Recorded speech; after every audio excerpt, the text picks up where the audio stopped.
সালাতুদ দোহা কখন পড়তে হয় এবং কত রাকাত? সালাতুদ দোহা ২ রাকাত করে যত ইচ্ছা তত রাকাত পড়া যায়। সূর্য উদয়ের ১৫ থেকে ২০ মিনিট পর থেকে মধ্যাহ্নের আগ পর্যন্ত অর্থাৎ দুপুরের আগ পর্যন্ত। দুপুর ধরা হয় কখন থেকে? ঠিক তখন পর্যন্ত। জোহর, মাগরিব ও এশার সালাতের সাথে নফল সালাত কত রাকাত করে পড়তে হয়? ২ রাকাত করে পড়তে হয়। জোহর, মাগরিব ও এশার সালাতের পর আদায় করা যেতে পারে অর্থাৎ প্রত্যেক নামাজের লাস্টে নফল নামাজ, শুধু ফজরের নামাজ নাই। জোহর, মাগরিব ও এশা।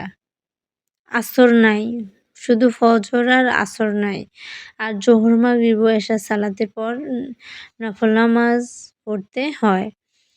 হাদিসেও আসার ধারা প্রমাণিত নয়, সমাজে প্রচলিত, তবে আদায় করলে সওয়াব অবশ্যই রয়েছে, গুনাহ হবে না। নফল নামাজ অবশ্যই পড়তে হবে। আওয়াবিস সালাত কখন পড়তে হয় এবং কত রাকাত পড়তে হয়? আওয়াবিস সালাত ২ রাকাত করে ঈশা পর্যন্ত যত ইচ্ছা ততবার, মাগরিবের পরে সুন্নাহ সালাতের পরে আদায় করতে হয়। তায়াতুল উজুর নামাজ কয় রাকাত এবং কখন পড়তে হয়? তায়াতুল উজুর নামাজ ২ রাকাত। উজু করার পর উজুর অঙ্গগুলো শুকানোর পূর্বে এই নামাজ আদায় করতে হয়। লাইলাতুল কদরের সালাত কত রাকাত এবং কখন পড়তে হয়, কিভাবে পড়তে হয়? লাইলাতুল কদরের সালাত ২ রাকাত করে যত ইচ্ছা ২ রাকাত করে ৪ রাকাত যত ইচ্ছা তত রাকাত পড়া যায়।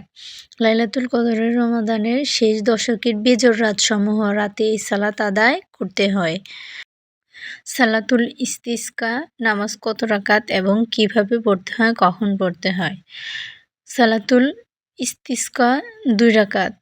যখন জমিন শুকিয়ে যায় অথবা অনাবৃষ্টি শুরু হয় অথবা কূপ ও ঝর্ণার পানি কমে যায় অথবা নদী শুকিয়ে যায়, তখন সূর্যোদয়ের পর ২০ মিনিটের মধ্যে সময় অতিবাহিত হলে ইস্তিসকার সালাত আদায় করতে হয়।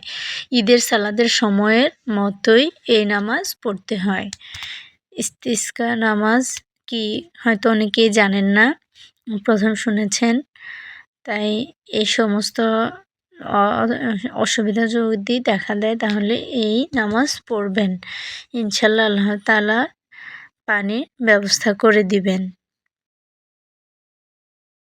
সালাতুত তাসবিহ নামাজ কত রাকাত, কখন পড়তে হয় এবং কিভাবে পড়তে হয়?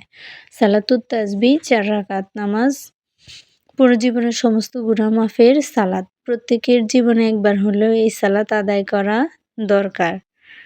আবু দাউদ। সালাতুত তাসবিহ নামাজ যত গুনাহ করেছে মানুষ, সেজন্য সকল গুনাহ মাফের জন্য এই নামাজ পড়তে হয়।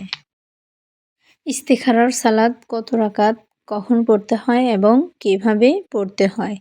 ইস্তিখারার সালাত ২ রাকাত। কোনো বড় ধরনের সিদ্ধান্ত নিতে দ্বিধাদ্বন্দ্বে পড়লে আল্লাহ তাআলার সাহায্য নিতে এই সালাত আদায় করতে হয়। সালাতুল কুসুফ নামাজ কত রাকাত, কিভাবে পড়তে হয় এবং কখন পড়তে হয়? সালাতুল কুসুফ নামাজ ২ রাকাত। কুসুফ বা সূর্যগ্রহণ তথা সূর্যের আলো সম্পূর্ণরূপে অথবা আংশিকভাবে বাধাপ্রাপ্ত হওয়া, শুরু হওয়া থেকে শেষ হওয়া পর্যন্ত এই সালাত আদায় করতে হয়।